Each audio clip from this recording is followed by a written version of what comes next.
Kung napapansin nyo, nauubos na yung buhok ko. Hindi ko alam kung bakit. Saan po ba? Sa taas nakikita namin.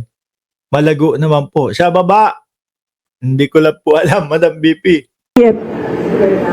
Kung bakit everyday na maligo ako, sinasabi ko sa inyo, siguro mga sobra 50 ang nahuhulog sa nabuhok sa ulo ko. Tapos alam ko yon kasi 'di ba, Nabilang. Yung buhok na nalaglag. shampoo tayo, shampoo. Tapos pag ganun mo, sasama lahat yon, 'di ba? Tapos nilalagay ko sa tiles yun sa wall. Sandali! Hoy! Ma'am BP, parang pang ano yun ah. Parang mga napapanood ko sa pelikula yun ah, di ba? Lalaglag. Tapos ididikit sa... Diyos ko po. Hoy! Madam BP! Maghinay-hinay po kayo. Nandiyan na si Ray Piñoco. Baka sumama na rin sa buhok yung kilikili at sa baba. Hindi kasi... Kung iisipin natin yung kwento niya, no? Nalalaglag yung 50 buhok. Kinuha.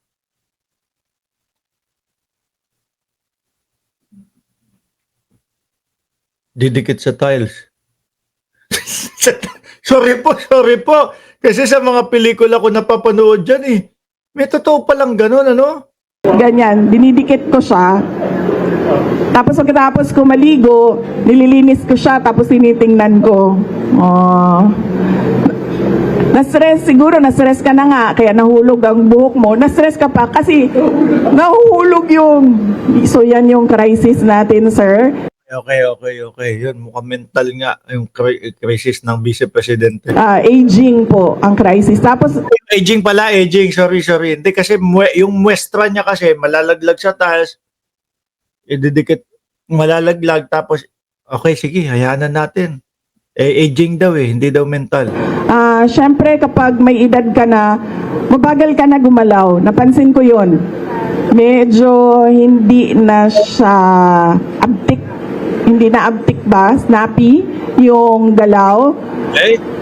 Napansin Pagka-usual talaga may kwentuhan ng liguan, no, mga kababayan, nandiyan biglang sumusulpot si Ray Piñoco biglang napapasulpot yan. Basta may liguan portion ho. ko din yon kasi nagmumotor ako. Ayan na. Tapos yung reflexes ko ba, mabagal na siya.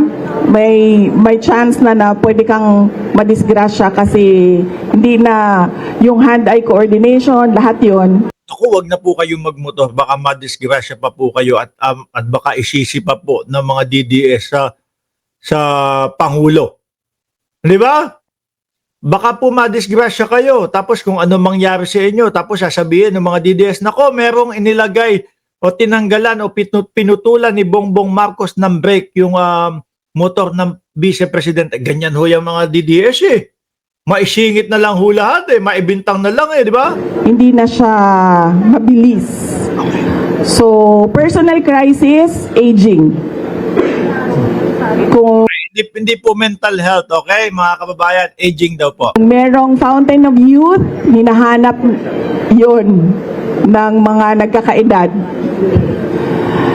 Forever young, I wanna be forever young. O, yung Bobby, Tapos, professional crisis, Ayan. yung naging vice president ako, sir. Tapos, I was serving in the cabinet of BBM. At nagtataka ako, bakit ako Yan na. Babanat na. na-atake? Wala naman akong ginagawa. Dali. Sino daw ho ang umaatake? Si BBM ang umaatake sa kanya? O sila na unang umatake kay Pangulong Bongbong Marcos? Diba sila unang naglagay ng entablado ho, mga kababayan? Tapos sumigaw sila, bangag ang Pangulo? Tatrabaho lang ako.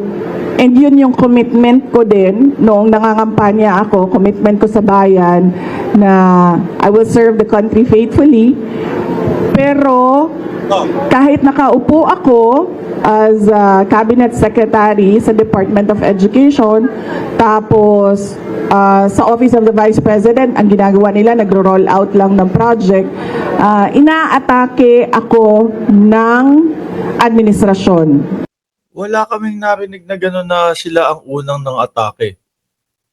Ang alam ko yung kampo ninyo, yung unang umatake. Tapos lahat ng atake ho nila, walang basehan o walang ebidensya. Yun yung professional crisis na daanan ko na nagtaka ako. Took me a while, it took me a while to realize my worth and value. Mapagkukwentuhan kaya dito yung mga nangyayari sa kama? Hindi, ligo, o yun, di ba? Kung saan-saan na o yun, As a government official na hindi dapat ganito ang ginagawa sa akin kasi wala naman akong ginagawang masama alam naman po namin yon, lalo na ngayon, pa-travel po kayo. sa administrasyon man, kay BBM man, o kahit kanino man. Kaya medyo tumagal din ng ilang buwan. O nga po, halos ilang minuto na. Yung vlog po natin, 42 minutos na po. Wala pa din tayong mabigat na naririnig galing sa Vice Presidente. Aba, mukhang talagang press con na light lang, kasi bawal matanong si Vice Presidente. Bago ako nag-decide na hindi tama yung ginagawa sa akin, hindi tama yung ginagawa sa opisina na kung saan ako nakaupo, at I will not endure yung ganon, at hindi din ako parang hihingi ng some sort of peace na parang wag ninyong gawin sa akin ito. Ang desisyon ko was Banat, laban, di ba yun? aalis ako, ituloy nyo lang kung ano yung gusto nyong gawin. Di ma'am, napaalis ka dun kasi nga, di ba, ang daming hindi nagawang trabaho, tapos yung mga tinapay na sana para sa mga bata inamag. Dahil naka-imbak lang. Tapos yung mga computer nga, ayun, hindi naman nagamit. Ilang taon na naka-imbak. Very, very unique ang sinabi nyo. Very inspiring. We should take care of our aging process. Ang galing. Saka Pero inspiring daw. Sabi nung yung si Wilson. professional. Magandang advice sa yun mga sinabi nyo, ma'am. But you don't look like a person who's aging. Kasi, Sir, siguro Tapos bigla na magpo-promote nung kung ano yung mga beauty products na ginagamit ng Vice Presidente. vitamins ko, yes. Vitamins na. Ayan na, vitamins na. Vitamin B po. Sama nyo. ang maintenance ko isa lang. Yes, Ang ma'am. vitamins ko 1,000. Wow. May- So take vitamins, don't forget. vitamins ko 1 piraso lang. Aha. Ay ang maintenance ko 1 piraso lang. Ay, Ang maraming vitamins ko 1,000 Wow. yan. 1,000. A to zinc. Pwede na yun. 1 peraso. Centrum. Yung mga ganon, di ba? Kung ano-ano nang iniinom ko para Kaya po pala, kung ano-ano pala iniinom, nasobran. Hindi po kaya overdose kayo sa vitamins. kaya ganito yung kwentuhan natin ngayon. mapigilan lang yung aging. Thank you very much, ma'am. Tapos sabi nung host sa gilid, very inspiring po yung mga kwento ninyo. May tanong, ayan, si Mr. one of the earliest, yes. Pakibigay naman kay Mr. Ian,